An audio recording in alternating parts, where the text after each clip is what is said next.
आप देख रहे हैं पार्थशर समाचार, सत्य परमो धर्म। चंद्रपुर विधानसभा क्षेत्र के जोरगेवार और राजुरा विधानसभा क्षेत्र के विधायक सुभाष धोटे एक साथ आए और स्थानीय लोगों को रोजगार देने के लिए महालक्ष्मी कंपनी पर हमला किया। इस समय यह भी पता लगाया गया था कि क्या यहां काम करने वाला कर्मचारी भूमिपुत्र है। अधिकारियों को इन उद्योगों में 80% स्थानीय लोगों को प्राथमिकता देने, श्रमिकों का पुलिस सत्यापन करने का भी निर्देश दिया गया। पैनगंगा उप क्षेत्रीय महाप्रबंधक शुभा रेड्डी, गढ़चांदुर पुलिस निरीक्षक गोपाल भारती, कोरपना तहसीलदार हरीश सोमालवार, राजुरा नगराध्यक्ष अरुण धोटे, गाडेगांव वीरूर सरपंच गीता राजुरकर, दताला सरपंच रविंद्र लोन गाडगे, गोड़ेगांव उप सरपंच श्यामला खामनकर, वामन पाटिल राजुरकर, अशोक राव, शैलेश लोखंडे, आशीष देरकर, राहुल उमरे, अभय मनोद, उमेश राजुरकर, सुरेश मालेकर, कलाकार मल्लारब, प्रेम गंगाधर, विलास सोमलवार, प्रतीक शिमणकर, विलास वानकर, राशिद हुसैन, सलीम शेख, रुपेश झाड़े, बालकृष्ण जुवार, हेमरन जोसेफ, विनोद अनंतवार, मुन्ना जोगी, आकाश बोनगिरवार, आनंद रणशूर, राजेश वर्मा, पुण्यवर्धन मेश्राम, पंकज चिमुरकर, आनंद इंगले आदि उपस्थित थे। चंद्रपुर में वेकोली की कोयला खदानें हैं और इन खदानों में कई निजी कंपनियां चल रही हैं। इन कंपनियों के माध्यम से बड़ी संख्या में नौकरियां पैदा हो रही हैं। हालांकि इन कंपनियों में परप्रांतियों को रोजगार में प्राथमिकता दी जा रही है। परिणाम स्वरूप चंद्रपुर में भूमिपुत्र अपने सही रोजगार से वंचित हैं। अब चंद्रपुर विधानसभा निर्वाचन क्षेत्र और राजुरा विधानसभा क्षेत्र के विधायक इसके विरोध में एकजुट हो गए हैं और शनिवार को उन्होंने वणी वेकोली क्षेत्र में पैनगंगा और मंगोली खानों के तहत आने वाली महालक्ष्मी कंपनी पर धावा बोला। इस समय यहां काम करने वाले श्रमिकों के रिकॉर्ड की जांच की गई थी। ऐसी शिकायतें थी कि इन कंपनियों में रोजगार प्रदान करते समय स्थानीय लोगों को परेशान किया जा रहा था।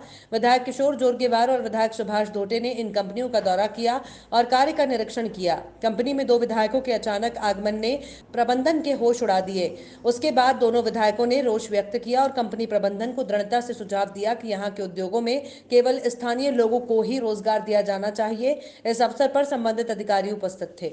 मैं सभापति स्थायी समिति चंद्रपुर शहर महानगर पालिका रवि धर्मराज आसवानी। मैं हमारे राजेश भैया नायडू जिन्होंने नया समाचार चालू किया है पारदर्शक न्यूज़, मैं उनको हार्दिक शुभेच्छा देता हूँ।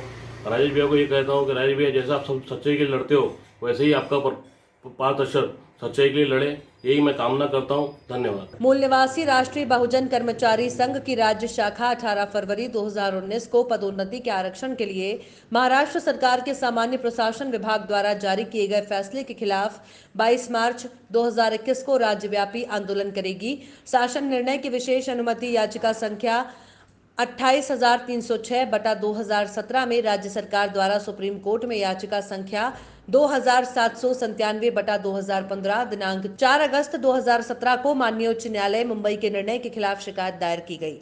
सर्वोच्च न्यायालय के अंतिम निर्णय के अधीन पदोन्नति कोटा में सभी 100 रिक्तियां बिना किसी आरक्षण के वरिष्ठता दिनांक 25 मई 2004 के आधार पर भरी जानी चाहिए। इस निर्णय के विरोध में राष्ट्रीय स्वदेशी बहुजन कर्मचारी संघ और प्रोटॉन प्रोफेसर शिक्षक और गैर शिक्षण कर्मचारी विंग्स और विभिन्न अधिकारियों और बहुजन समाज के यूनियनों की भागीदारी के साथ महाराष्ट्र के 36 जिलों में 22 मार्च 2021 को विरोध प्रदर्शन किया जाएगा। 358 तालुका में निवेदन दिया जाएगा। ये बयान करते समय कोविड-19 के सभी नियमों का पालन किया जाएगा। धारा 114 का भी पालन किया जाएगा।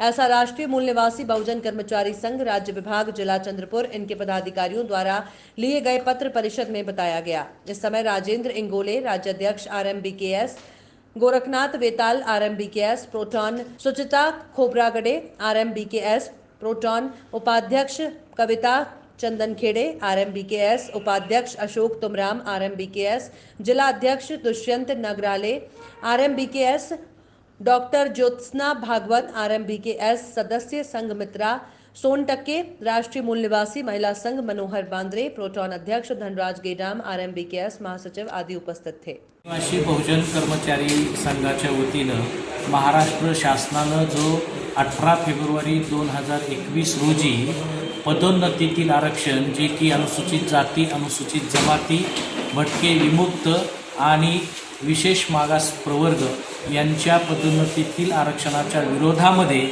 जो शासन आदेश काढलेला आहे त्या शासन आदेशानुसार जी 33% पदोन्नतीतील आरक्षणाच्या जागा आहेत त्या सर्वच्या सर्व जनरल खुल्या प्रवर्गातून जनरल कोट्यातून भरण्याचे आदेश दिलेले आहेत।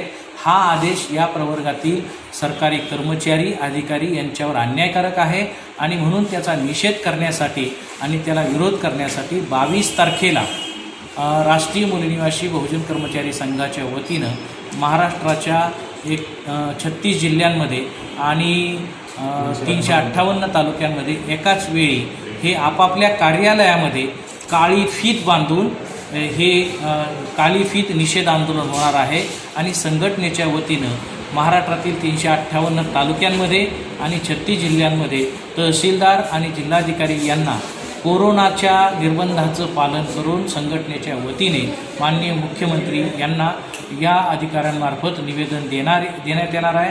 शासनाने या आदेशाचा विचार करावा, हा आदेश रद्द करावा आणि पदोन्नतीतील अनुसूचित जाती जमाती आणि भटके विमुक्त आणि मागास प्रवर्ग यांचं आरक्षण सुरू ठेवावं असा आदेश काढावा, अशासाठी हे आंदोलन करण्यात येणार आहे। सर्व बहुजनांनी यामध्ये सहभागी व्हावं अशी मी त्यांना या माध्यमातून विनंती करेन।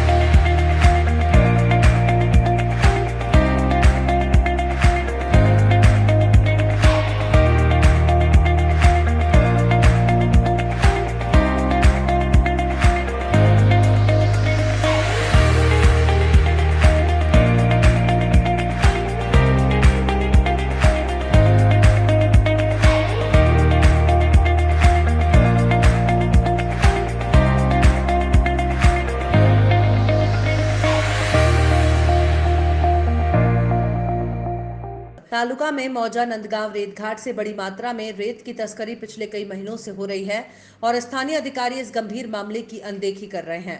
हालांकि तालुका में इस बात की बहुत चर्चा है कि खनन अधिकारियों ने केवल 2 ट्रैक्टरों को जब्त किया है और कई वाहनों को सैटलोड से छोड़ा है। प्राप्त जानकारी के अनुसार गोंडपीपरी तालुका में राजनीतिक दल के एक पदाधिकारी स्थानीय राजस्व अधिकारियों के साथ संबंध स्थापित करके पिछले कई महीनों से रेत की चोरी में शामिल थे। इसके अलावा कुछ अन्य रेत माफियाओं ने भी स्थानीय राजस्व अधिकारियों के साथ मिलीभगत करके इसमें हिस्सा लिया है। कुछ प्रत्यक्षदर्शियों के अनुसार प्रत्येक घाट पर 15 से अधिक ट्रैक्टरों की मदद से खुदाई शुरू की गई थी, लेकिन पेड़ों में पाए गए 7 ट्रैक्टरों के खिलाफ कार्रवाई करने के बजाय खनन विभाग के अधिकारियों ने केवल 2 ट्रैक्टरों पर रेत चोरी करने की कार्रवाई की है।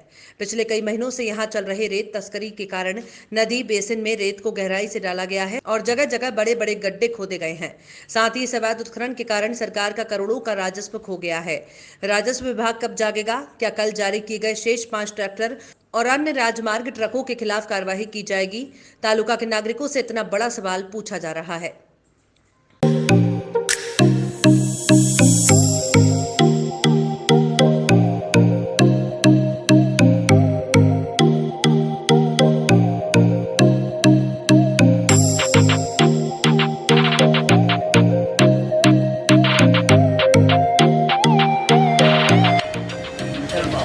अच्छा, कैसा लगा test?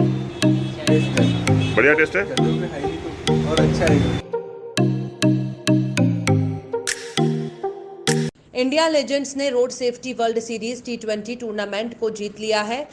Road safety world series का फाइनल मुकाबला रविवार दिनांक 21 मार्च को रायपुर के शहीद वीर नारायण सिंह इंटरनेशनल स्टेडियम में खेला गया। इस मुकाबले में सचिन तेंदुलकर की कप्तानी वाली इंडिया लीजेंड्स और तिलक रत्ने दिलशान की कप्तानी वाली श्रीलंका लीजेंड्स की टीम आमने सामने थी। मैच में श्रीलंका लीजेंड्स को इंडिया लीजेंड्स ने 14 रनों से हरा दिया। श्रीलंका लीजेंड्स ने टॉस जीतकर पहले गेंदबाजी करने का फैसला किया था। इंडिया लीजेंड्स ने उसे जीत के लिए 182 रनों का लक्ष्य दिया। इंडिया लीजेंड्स ने 20 ओवर में 4 विकेट पर 181 रन बनाए। उसके लिए यूसुफ पठान ने 62 और युवराज सिंह ने 60 रनों की पारी खेली। सचिन तेंदुलकर ने 30 और वीरेंद्र सहवाग ने 10 रन बनाए। इरफान पठान ने नाबाद 8 और एस बद्रीनाथ ने 7 रनों की पारी खेली। श्रीलंका 20 ओवर में 7 विकेट के नुकसान पर 167 रन ही बना पाई और उसने मैच को 14 रन से गंवा दिया। सचिन तेंदुलकर की अगुवाई में इंडिया लेजेंड्स ने पहला road safety world series T20 tournament अपने नाम कर लिया है। इंडिया की जीत के हीरो यूसुफ पठान रहे, जिन्होंने अर्धशतक लगाया और 2 विकेट भी लिए। हमारे मित्र श्री राजेश नायडू की ओर से शुरू किया गया पार्थाशर समाचार को मैं अरविंद धीमान हमारे प्रतिष्ठान द्वारका स्नैक्स और द्वारका गृह उद्योग की तरफ से हार्दिक शुभकामनाएं। चंद्रपुर नगर निगम और साथ ही नगर परिषद में काम करने वाले सफाई कर्मियों के वारिसों को लाड समिति की सिफारिश के अनुसार नौकरी दी जाती है, लेकिन कूली श्रमिकों के वारिसों को छोड़ दिया जाता है। लेकिन समान काम समान वेतन अधिनियम के तहत समान काम करने वाले श्रमिकों पर समान अधिकार लागू किया जाना चाहिए, संघ ने मांग की। मुख्य अतिथि के रूप में ट्रेड यूनियन के अध्यक्ष रमेश चंद्र दाहिवाड़े उपस्थित थे। इस समय दाहिवाड़े ने कहा कि निगम के साथ साथ नगरपालिका परिषद में भी सफाई कर्मचारियों या पोर्टरों के रूप में सफाई कर्मचारी नियुक्त किए गए हैं। कूली काम करने वाले सफाई कर्मी के समान काम करते हैं, लेकिन अगर क्लीनर सेवानिवृत्त हो जाता है या मर जाता है तो उसके उत्तराधिकारियों को लाड समिति की सिफारिश पर नौकरी दी जाती है। लेकिन ये नियम कूली श्रमिकों के उत्तराधिकारियों पर लागू नहीं होता है। लेकिन समान वेतन और समान अधिकारों के सिद्धांत पर उन्होंने ये भी मांग की है कि उन्हें विरासत प्रणाली के अनुसार काम पर रखा जाए, इसलिए दर्शकों ने अपने विचार व्यक्त किए।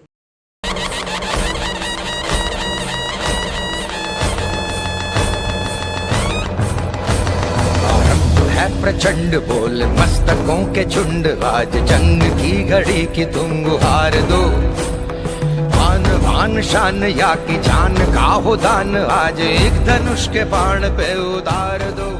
विधायकों ने स्कूलों की जरूरत को समझते हुए निधियों का उचित उपयोग किया। एसबी देशमुख अध्यक्ष हेडमास्टर सिंह सिनार ने शाब्दिक रूप से कार्यालयों और पुस्तकालयों के लिए स्कूलों में प्रिंटर और पुस्तकों की महत्वपूर्ण आवश्यकता को पहचाना। किशोर भाऊ दराड़े ने नासिक जिले के 720 स्कूलों में शिक्षकों और छात्रों को पढ़ने के लिए 205 उपयोगी किताबें दी और दूसरे चरण में प्रिंटर को दिया गया था। 1 और 4 चरणों में वो स्कूल के लिए उपयोगी चीजें देंगे, ऐसा किशोर भाऊ दराड़े ने एसबी देशमुख से कहा। नासिक भाग के विधायक किशोर भाऊ दराड़े की विधायक निधि से सिनार तालुका में विभिन्न शैक्षणिक संस्थानों के स्कूलों को प्रिंटर वितरित किए गए।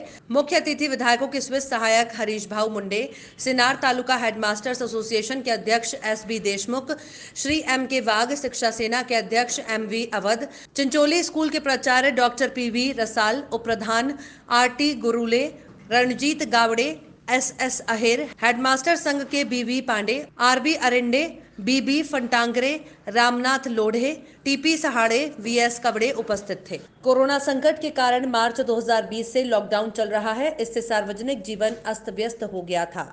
तब से रेलवे पैसेंजर यातायात पूरी तरह से गतिरोध में आ गया है।